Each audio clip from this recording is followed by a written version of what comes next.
Vamos a revisar la importancia de la OPEP Plus en la dinámica geopolítica mundial. Aquí se lo contamos.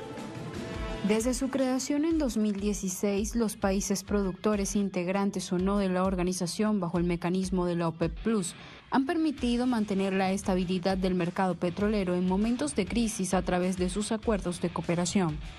En diversas oportunidades, las naciones participantes en este espacio de concertación han manifestado su voluntad de mantenerse unidos y disciplinados en la promoción de acciones para regular el mercado energético de acuerdo a las necesidades de la humanidad.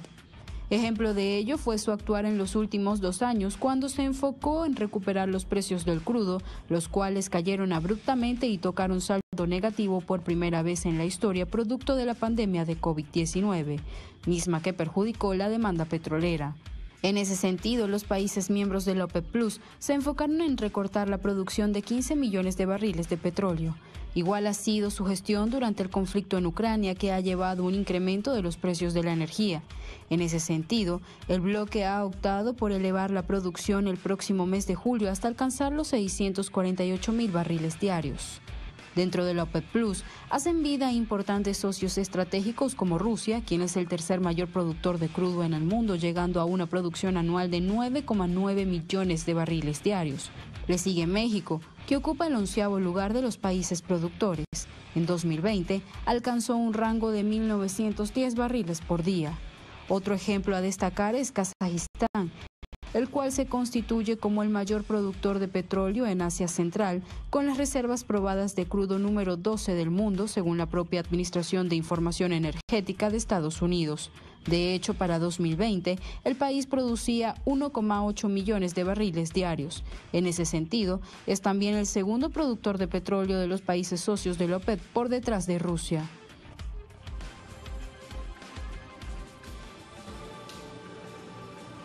Vamos a profundizar este tema de análisis. Nos acompaña desde España Juan Luis González Pérez, él es analista político internacional. Qué placer tenerte con nosotros en esta jugada. Bienvenido, Juan Luis. Gracias, Paula, igualmente. Juan Luis, ¿cómo calificar la decisión o en todo caso la postura esta vez de Estados Unidos? ¿Qué desnuda lo acordado en la OPEP Plus? ¿Será el hecho de que Estados Unidos se está dando cuenta que no puede dejar de depender del energético que viene desde Rusia, pese a sus intentos de aislar al país eslavo con sanciones y más sanciones, inclusive obligando al bloque del viejo continente, a la Unión Europea, que se sume a este barco que parece un Titanic, en cualquier momento se va a hundir?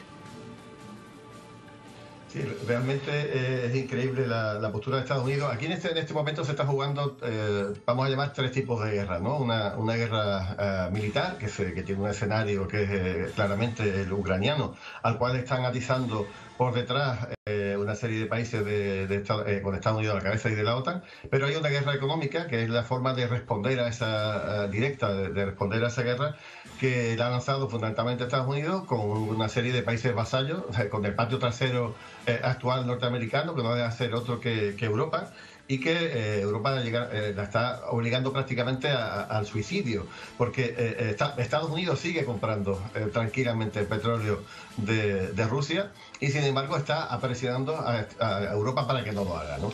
En Europa, desde luego, hay países que toman esa pose diciendo que no queremos saber nada con Rusia, pero de luego están comprando a países terceros que sí le compran a Rusia y que al final o bien lo refinan o bien simplemente se lo revenden, ¿no? Con lo cual estamos ante una historia absolutamente hipócrita que realmente responde a una, no sé, responde a una absolutamente inutilidad del programa de sanciones que está dictado, e incluso de la ayuda militar que está siendo llevada hasta Ucrania. No saben qué hacer. En Europa llevamos ya 6 rondas de sanciones contra Rusia y evidentemente cada vez se sube la apuesta porque ninguna de esas sanciones está sirviendo para nada, y Estados Unidos pues está funcionando básicamente con la guerra económica por un lado y con el aporte de armas cada vez más potentes, pero que tampoco tiene ningún efecto en la guerra militar, en el escenario militar que se está viendo en estos días en el Donbass y en el sur de Ucrania. Ahora, también hay otro riesgo que quizás no está midiendo Estados Unidos, del cual me gustaría conversar contigo. Si sigue la presión hacia Europa, va a llegar un momento en que, bueno, ya está sucediendo, no pueden con los elevados elevados costos de energía eléctrica y tampoco del petróleo. Esto está encareciendo el nivel de vida y esto va a abrir una brecha de pobreza también en el viejo continente, que ya las cifras están demostrando que sí existen, es una evidencia real y que podría desencadenar en una crisis global económica.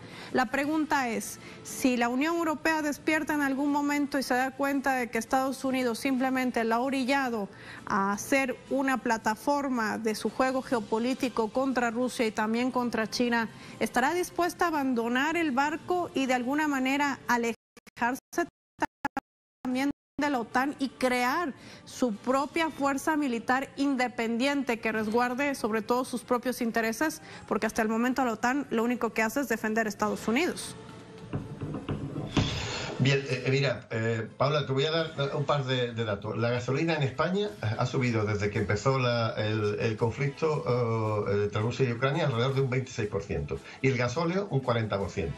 Y los índices de inflación que estamos soportando en nuestro país, que básicamente son parecidos en toda Europa, estamos hablando del 10%, cuando aquí la inflación ha sido en algunos meses o muchos meses incluso negativa, o ha estado alrededor del 1 al 2%. O sea, el 10% de inflación es algo que absolutamente estamos acostumbrados en esta parte del planeta y que es consecuencia directa del encarecimiento, de momento al menos, de los productos de hidrocarburos, pero que también se va a aumentar con productos alimentarios como los aceites, como los granos, etcétera, etcétera. A ver, yo no tengo ninguna esperanza de que Europa se vaya a dar cuenta de que lo que está haciendo es dispararse a su propio pie por orden de Estados Unidos. La única manera es que las personas que están sufriendo esta inflación, que son las economías las economías que están viven más justamente, y que cualquier cambio de este tipo le está impidiendo pues acceder a una calefacción o a determinados tipos de alimentos, las clases más populares van a entrar en protesta, y eso sucederá en todo el continente europeo, tipo de protestas básicamente como lo que ha sucedido con los chalecos amarillos o cosas parecidas, y al final los partidos políticos vean que están en juego su propia subsistencia o su propio gobierno, y tengan que entrar a tomar alguna serie de medidas mucho más drásticas. De momento lo que están haciendo es subvencionar el precio de la gasolina, subvencionar dentro de poco precios de alimentos, etcétera, etcétera, pero eso también tendrá un momento en el que haya que pararlo, porque no haya suficiente dinero para poder afrontarlo. Entonces veremos lo que pasa. En cuanto al ejército europeo, la verdad es que llevamos muchísimos años hablando de eso.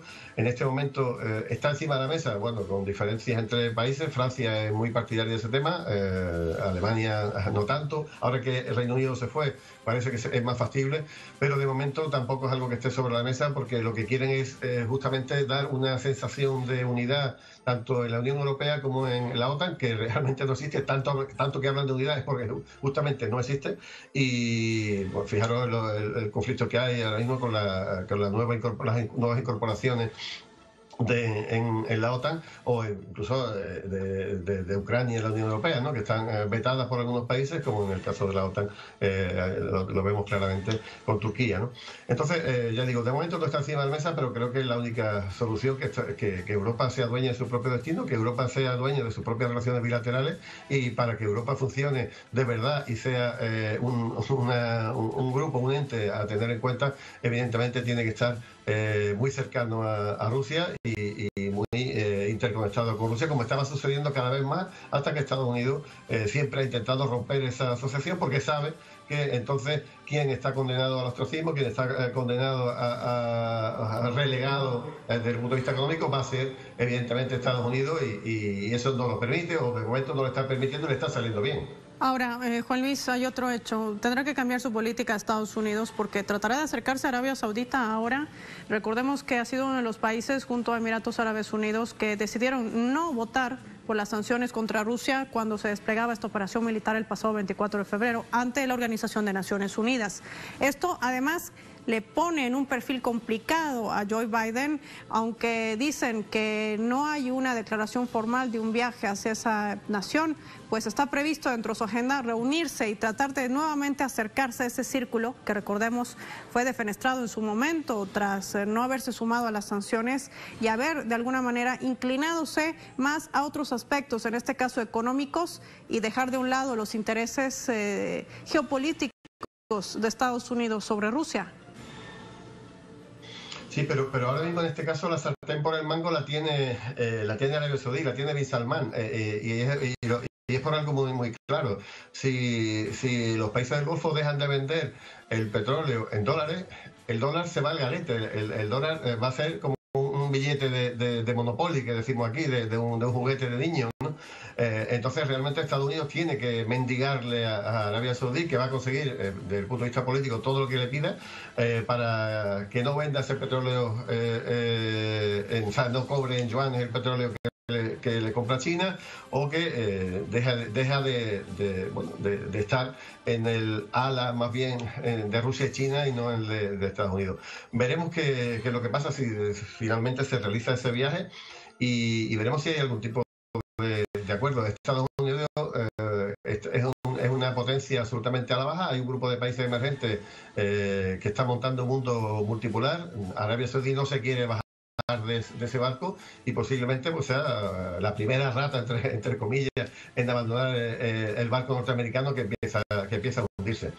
Así que ya digo, no está la cosa en absoluto cerrada, y ya veremos. De momento lo que han hecho en la OPEP, la verdad es que ha sido un pequeño paripé, un pequeño remedio, una pequeña, pero totalmente insuficiente. Para que la OPEP de verdad esté jugando a lo que pide Estados Unidos, pues tenía que aumentar en 2 o 3 millones de barriles, no en 650.000. Realmente estamos hablando de cifras absolutamente muy pequeñas, y que tenemos que tener en cuenta que los 400.000 primeros barriles que se iban a demandar, a subir, después de que el mundo esté despertando después de la epidemia de la pandemia de la COVID, esos 45.000, Rusia estaba de acuerdo. O sea que realmente lo que han hecho es subir 250.000 barriles diarios, y eso es absolutamente una nimiedad para lo que realmente faltaría para que el petróleo ruso pudiera ser sustituido por el de otros países, que fundamentalmente tiene que ser por Emiratos, Arabia Saudí y un par de países africanos que pueden tener un poquito de margen, porque entonces de un día para otro no se pueden aumentar las producciones así como así, porque hay que hacer infraestructuras, hay que abrir pozos, etcétera, ¿no? Hay que montar refinerías, etcétera. Todo ese sistema que además sirve de infraestructura, porque no solamente se trata de conectar los ductos para transportar el gas, se trata de tener refinerías, de almacenamiento, de condensación y otros que dentro de la ingeniería son vitales para el traslado en todas sus condiciones y calidad, justamente al energético. Por último, ya para finalizar, Juan Luis, ¿qué escenarios podemos plantear ante el anuncio de la OPEP Plus, y sobre todo conocer tu conclusión geopolítica y geoeconómica del impacto que podría tener esta medida, y sobre todo sumándole la estrategia que ya adelanta Estados Unidos, ya sea por su viaje a Arabia Saudita, para reunirse con Israel, para tratar de sumar más aliados, para tratar de alguna manera de aislar a Rusia, algo que no ha podido hacer hasta ahora? Ni va a poder hacerlo, Paola. A Rusia no se la puede aislar porque es el país más grande del mundo. Y además tiene una serie de recursos minerales, energéticos, agrícolas, etcétera, que son absolutamente necesarios para que el mundo funcione. Realmente nadie, salvo Europa, salvo algunos países anglosajones, etcétera, se han sumado a las sanciones contra Rusia. El 75% de los países, y prácticamente creo que era el 80 y tanto por ciento de la población mundial, no se ha sumado ni se va a sumar. No puede hacerlo. Es un imposible, porque si esos países quieren seguir funcionando, necesitan o bien del petróleo, o bien del grano, o bien de los fertilizantes de Rusia. Y por lo tanto no van a hacer seguidismo de Estados Unidos, que ya digo, una potencia a la baja, que ya no puede obligar a todo el mundo a que haga lo que ellos digan. Pero yo tampoco le daría mucha importancia a lo que ha pasado con la OPEP. A la OPEP le pasan una serie de cosas, y es que prácticamente nunca cumple con las cuotas que se le asignan. O sea, la puede firmar en papel, pero luego no las cumplen. ¿Por qué? Primero, porque, como decíamos antes, hay muchos países que tienen realmente problemas para producir el petróleo que que le asignan en la cuota que le asignan en estos aumentos de producción. Ya digo, por falta de infraestructura, ¿no? Pero por otro lado, hay muchos países que saben que si esto no se cumple, el petróleo va a seguir subiendo y van a seguir dando más dinero. Entonces, pues evidentemente los países de la OPEP no son tontos y bueno, sí, pues van a tranquilizar un poquito a Estados Unidos, van a tranquilizar un poquito a Europa, pero veremos cómo cuando pasan una serie de meses que al final no van a cumplir ni esos 648.000 barriles que iban a producir. Estos son palabras. Y además, ya digo, incluso aunque se cumpliera, para que a Rusia de verdad se le pudiera sustituir, harían falta 3 millones. O sea, que ya digo que esto no va a ningún sitio. Con respecto a Estados Unidos, si va a ser capaz de recuperar a Arabia Saudí, yo creo que Arabia Saudí y Bin Salman, que es una persona bastante astuta, más bien artera, posiblemente siga jugando a todas las cartas, no se vaya a enemistar definitivamente con Estados Unidos, pero tampoco con Rusia y, por supuesto, muchísimo menos con China, que es un país que le está comprando la mayor parte del petróleo que está produciendo. Así que veremos, Rusia ahora mismo, pues sí, se le ha visto pues un 10%, algunos dicen que va a bajar un 15% en la producción anual, pero tampoco se le supone eso nada a Rusia. Rusia no para de ganar más dinero. ¿Por qué? Porque si está vendiendo el petróleo, si el petróleo está al triple, aunque Rusia lo venda al doble, por los descuentos que está haciendo y tal, al final está ganando muchísimo más dinero. Rusia va a tener un sobreingreso de 10.000 millones en estos 2 meses, en mayo y junio. 10.000 millones de dólares y así durante todo el año. Prácticamente se están haciendo cuentas de que Rusia, los 300.000 millones que tienen de dólares que tienen parados en los bancos occidentales, prácticamente los va a ganar este año con la venta de petróleo y gas. Ya veremos cuando empiecen a subir los precios del grano y de los fertilizantes.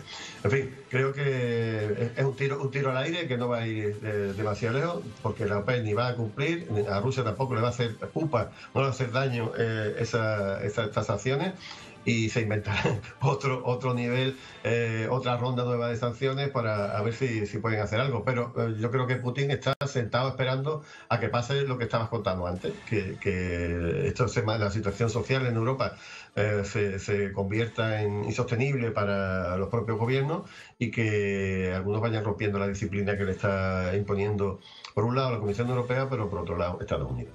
Y ese es el escenario que se avisora, una crisis energética global, sobre todo para Europa, que ya se siente, pero que se viene mermando de manera paulatina. El impacto será mayor en las próximas semanas y los próximos meses. La gran pregunta será qué estrategia implementarán ahora, ya que se reconoce que las sanciones impuestas contra Rusia no han servido absolutamente para nada. Quiero agradecerte, Juan Luis González Pérez, por habernos acompañado con tu análisis geoeconómico y geopolítico. Gracias por tu tiempo para esta jugada. Gracias a vosotros. Así finaliza el programa el día de hoy. Cerramos por ello nuestro tablero geopolítico. Soy Paola Pérez. Será hasta un próximo encuentro.